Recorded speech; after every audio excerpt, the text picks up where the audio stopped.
말씀은 이제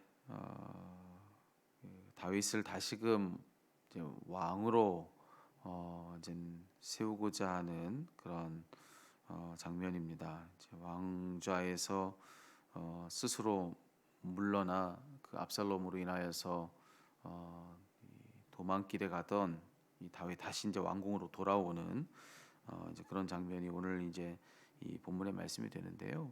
이 말씀을 보면서 이제 알게 되는 것, 깨닫게 되는 것은 그런 생각을 하게 돼요. 우리 이리저리 엉켜 있는 실타래 이거 푸는 거가 쉽지가 않잖아요. 근데 오늘 본문 속 상황이 딱 그렇지 않은가. 이리저리 다 엉켜 있어서 이걸 도대체 어떻게 풀어야 되나. 이제 그런 답답함을 우리에게 느끼게 해주는 그런 말씀이 아닌가 싶습니다. 지금 죄로 인해서 이리저리 얽혀 있는 이 엉킨 실타래 같은 이런 상황, 자, 뭐가 어떻게 얽혀 있는가? 제일 첫 번째로는 지금 다윗의 집안만 보더라도 이리저리 지금 다 엉켜 있어서 엉망진창이 되어버린 그런 상황 아닙니까? 부모 자식 사이가 지금 어떻게 되었나요? 서로 칼을 겨누면서 서로가 서로를 죽이는 그런 지경이 되고 말았습니다. 이것이 다윗 집안에 일어난 일이고요. 근데 뭐 지금 이렇게 다 엉망진창이 된 것이 다윗 집안만의 문제는 아닙니다. 그의 나라, 이 다윗의 나라, 특별히 이 다윗의 왕궁이 어떠한가? 이 왕과 신하의 관계를 한번 보자는 거죠. 이 다윗에게는 오른팔이라 할 수 있는 이가 바로 요압인데, 자, 요압은 지금 다윗에게 어떤 존재가 되어 있는가? 우리가 좀 며칠 동안 나눈 말씀을 통해서 보는 것이 뭐냐면은 이 요압이요, 왕이 내린 그 엄중한 명령도 아랑곳하지 않는 사람이 됩니다. 자기 뜻이 그게 아니면 왕명이 무엇이든지 그거 크게 개의치 않고 제 뜻대로 하는 그런 모습을 우린 이미 앞서서 봤거든요. 아마 이 압살롬을 죽일 때 그때가 아마 가장 그런 모습을 볼 때가 아니었는가 이제 그런 생각이 들어요. 근데 그것뿐만이 아니라 어제 읽은 말씀이죠. 어제 우리가 읽은 말씀 가운데 그 압살롬의 죽음을 두고 한없이 이제 통곡하고 있는 이 다윗, 자기 왕에 대해서 이 요압이 와가지고 어떻게 합니까? 막 책망하잖아요. 와가지고요. 자식 잃은 슬픔이 아무리 크다 할지라도 당신은 그저 하나 아비의 그 아이의 아비이기만 한 게 아니라 온 백성들의 왕이지 않느냐. 이제 그런 이야기하면서 이제 왕을 책망하는 그런 요압의 모습을 우리는 보고 있습니다. 그런데 이 대목이요. 요압이 하는 말이 맞아요. 요압이 참 옳은 말을 하는 것 뭐 맞습니다. 그런데 그 대목에서 보는 건 뭐냐면은 자, 이런 참 우스꽝스러운 장면을 보고 있는 겁니다. 뭐냐면 왕은 신하처럼 되었고 신하는 왕처럼 된 거예요. 요압이 맞는 말 했어요. 그런데 우리가 그것만 볼 게 아니라 이 장면이 실제로 어떤가 이것도 봐야 되는데 이게 뭐가 좀 거꾸로 뒤바뀐 겁니다. 왕이 해야 될 말을 신하가 하고 있고 신하가 해야 될 말을 왕이 하고 있는 그런 아주 뭔가 좀 그 뒤집혀진 그런 장면을 보고 있는 거거든요. 이젠 이 본문도 역시나 지금 왕과 신하의 관계가 엉망진창이 되어버린 그런 장면을 묘사해 주는 그런 대목이다. 그렇게도 읽을 수가 있습니다. 근데 오늘 본문을 또 보는 겁니다. 오늘 우리가 알기는 본문엔 뭐 이 역시나 마찬가지죠. 여기서도 다 엉망진창이 지금 되고 있는 그런 상황인데 보세요. 처음에는 이 사무엘서가 이야기할 때 사무엘 하러 와서 처음 시작은 다윗 한 사람의 죄의 문제였습니다. 그렇죠? 근데 그저 한 사람 안에 있던 그 죄의 문제가 그 뒤에는 한 집안의 문제가 되잖아요.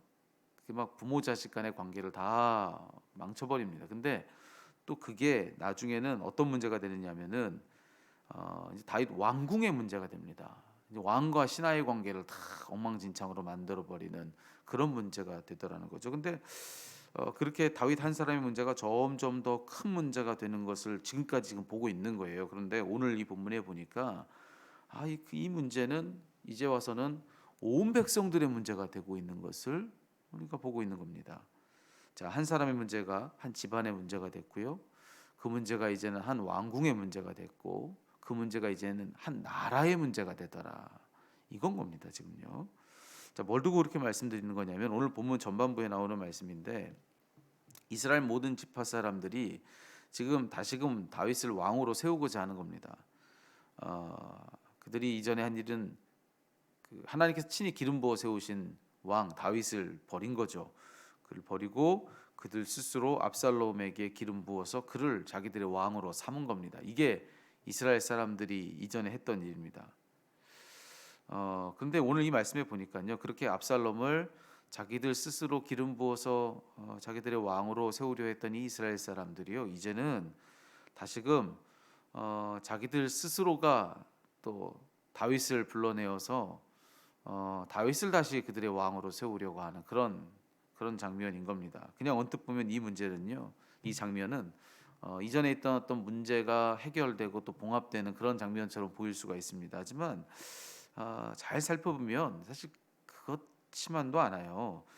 지금 이 백성들이 하고 있는 이 말들을 잘 들어보면은 그들에게는 여전히 문제가 해결되지 않은 그런 모습을 우리가 보게 되는 겁니다. 10절 제가 읽어드릴게요.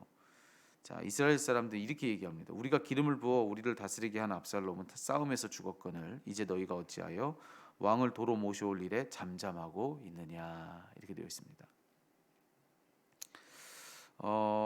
여러분, 지금 이렇게 말하고 있는 그들의 생각은 무엇인 겁니까? 그들은 왕을 세우는 것이 여전히 자기들이 해야 될 일이라고 생각하고 있는 겁니다. 처음에 압살롬을 두고도 자기들 스스로 기름 부어 그를 왕으로 세웠는데 지금 다윗을 두고도 마찬가지예요. 그들은 또 공동현이 말하기를 지금 다윗을 도로 데려와서 자기들의 왕으로 세우자, 이제 그런 이야기들을 하고 있는 겁니다. 자기들이 이미 기름 부어 세운 왕으로 세운 압살롬은 죽었으니 이제 다른 누군가를 왕으로 세워야 되겠는데, 그게 다윗 말고 누가 있겠느냐, 다윗을 데려다가 왕으로 삼자, 뭐 이런 이야기를 지금 하고 있는 거죠. 여러분, 이 사람들은 지금 뭘 모르고 있는 거냐면은 여전히 그럴 수 있는 권한이 자기들에게 없다는 걸 모르는 겁니다. 그럴 권한이 오직 하나님께만 있는 건데도 지금 압살롬을 왕으로 세울 때도 그렇고 지금 다시 다윗을 왕으로 모셔오자 이제 그러고 있는 지금 이때도 그렇고, 그들은 지금 자기들에게 없는 권한을 가지고서 자기들이 그러자 이제 이렇게 얘기를 하고 있는 겁니다. 그 권한 오직 하나님께만 있는 건데 지금 자기들이 이 사람 저 사람을 왕으로 세우자 이제 그러고 있는 거, 그런 면에서 그들이 달라진 점이 없다는 사실은 우리로 하여금 뭘 알게 해주고 있느냐면은 그들은 지금 누구 행세를 하고 있느냐, 하나님 행세를 하고 있는 겁니다. 하나님 행세를 하고 있는 거예요. 그래서 이 말씀이 회복이 아니라는 겁니다. 다시 왕으로 이제 압살롬에게서 등을 돌리고 다시 다윗을 왕으로 세우자 그들의 마음을 의기투합했으니까 이제 모든 게 회복되나, 모든 문제가 봉합되나? 아니요. 이게 지금 절대로 해결되고 있는 장면이 아니라고 하는 겁니다. 문제는 여전합니다. 그들은 역시나 지금 여기 이 장면에서도 하나님 행세하고 있는 겁니다. 예. 지금 온 나라가 그 지경이 되고 말았다는 거예요. 온 백성들까지도 다 스스로 하나님이나 된 듯 그렇게 보란 듯 교만을 떨고 있는 그런 지경이 되었다는 겁니다.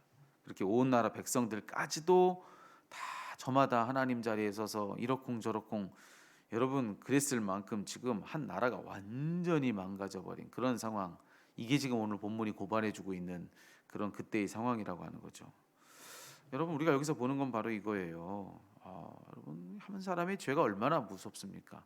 우리가 며칠 전에도 이 죄의 파급력, 이 파괴력에 대한 이야기를 나눴는데 역시나 여기서도 그 얘기를 안 할 수가 없어요. 한 사람의 죄가 한 집안의 문제가 되었고요. 그리고 그 한 사람의 죄는 한 집안의 문제일 뿐만 아니라 한 왕궁의 문제가 되기도 합니다. 그리고 또 그 문제는 한 집안을 넘어서고 한 왕궁을 넘어서서 온 나라의 문제가 지금 되고 있는 그런 상황이 바로 오늘 본문인 것이죠. 그렇게 한 사람 안에 머물던 그 작은 죄는요, 이처럼 끝끝내 모든 것들을 다 망가뜨리고 마는 겁니다. 모든 걸 다 망가뜨려요. 그러니 여러분, 이것이 죄가 우리 가운데 들어와서 끝내는 하는 일이다라고 하는 것을 우리가 이 말씀을 통해서 안다면 작은 죄라고 방심할 수 있습니까? 우리 보통 그러잖아요. 그거는 누구나 다 그러고 사는데 뭐. 그거는 뭐. 그냥 더 큰 잘못, 더 큰 범죄를 저지르고 사는 사람들 있는데 그 정도는 뭐 아무것도 아니지. 그건 뭐 사소한 일 아니야. 그건 별일 아니야. 뭐 우리 그렇게 나름 더 큰 죄와 견주어서 작은 죄면 방심한다고요. 그럴 수 있는 문제라고 우리는 그렇게 여긴다는 겁니다. 근데 여러분 정말 그럴 수 있는 문제냐고 하는 것이죠. 오늘 우리가 견주어서 더 큰 잘못도 있는데 그거 작은 죄지라고 우리는 그렇게 얘기하는데 그 작은 죄가 그런 죄가 되는 겁니다. 오늘 말씀대로라고 한다면 우리가 방심하고 그냥 간과하고 내버려두는 그 작은 죄의 문제가 결국에는 우리가 더 큰 죄를 견줄 때 견주는 여러분 그 죄, 그건 큰 죄라고 우리도 여기는 그 큰 죄, 여러분 그 작은 죄가 그렇게 된다는 그런 이야기를 성경이 이야기를 해주고 있는 것이죠. 우리 마음속에 있는 작은 죄의 문제가 나를 망치고 우리 가정을 망치고, 그리고 여기 성경에서는 왕궁이라고 얘기했는데 그 왕궁이 우리에게는 뭐겠습니까? 예. 여러분 그것은 우리의 직장이라고도 할 수 있을 겁니다. 예. 내 안에 작은 죄가 내 가정을 망치고 내가 일하는 나의 직장, 나의 일터, 여러분 내 직장을 망치고 그리고 나라를 망치고, 여러분 그렇게 모두를 다 망치는 그 모든 그런 파괴하는 그 주범이 누구냐? 내 안에 있는 이 작은 죄라는 거죠. 거기로부터 시작된다. 예. 하나님과 나의 관계가 잘못된 것, 바로 이 영적인 이 죄로부터 모든 결과는 다 있게 된다. 그거를 오늘 본문은 이야기해주고 있는 겁니다. 우리 도미노 게임 하잖아요, 그렇죠? 도미노 게임을 하면은 결과적으로 마지막에는 모든 게 다 무너지는 겁니다. 거기 세워놓은 모든 것들이 다 쓰러지는데, 여러분 우리 다 잘 알듯이 도미노 게임 아시죠? 이렇게 막대기를 쭉 세워놓고 하나 툭 치면 도르르 넘어지면서 다 무너뜨리는 그런 놀이 아니겠습니까? 근데 이 도미노 게임이요, 마지막엔 다 망가지잖아요. 다 무너지잖아요. 근데 모든 걸 다 무너뜨린 그 첫 시작은 언제입니까? 첫 번째 작은 도미노, 요 작은 요 막대 하나를 넘어뜨린 거. 그게 결국엔 다 모든 문제를 일으키는 거거든요. 오늘 본문이 딱 그런 겁니다. 내 안에 하나님과의 잘못된 이 관계의 문제를 그냥 내버려 두는 거, 이게 나를 망치고 나의 가정을 망치고 나의 직장을 망치고 내 나라를 망치고 모든 것들을 다 무너뜨린다라고 하는 것을, 아니 우리가 읽은 이 사무엘하 말씀은 우리가 한눈에 그 다 입체적으로 볼 수 있도록 그걸 지금 우리에게 보여주고 있다라고 하는 것이죠. 여러분 뒤집어 보면 이런 얘기가 되는 겁니다. 예. 모든 걸 세우는 것 역시도 작은 데서부터가 시작이라는 거죠. 모든 것이 다 망가지는 것도 작은 데서부터가 시작된다 했습니다. 예. 내가 하나님과의 관계를 잘못된 채로 내 안에 두는 것, 이 죄의 문제, 그것이 나를 망치고 가정을 망치고 직장을 망치고 그리고 나라를 망치고, 그런 이야기를 지금 우리가 들려줬는데, 이걸 뒤집어 생각해 보면은 이 모든 것을 바로 세우는 것의 시작도 작은 데서부터가 시작이라는 거죠. 나와 하나님 관계를 바로 세우는 그것이야말로 뭘 세우는 겁니까? 나를 바로 세우는 것이고, 그것은 또 뭘 세우죠? 가정을 바로 세우는 것이고, 나와 하나님과의 관계를 바로 세우는 그것이야말로 이 나라의 민족을 바로 세우고 온 세계 열방을 바로 세우고, 여러분 그것이 오늘 본문이 우리에게 일러주고 있는 바라고 하는 것이죠.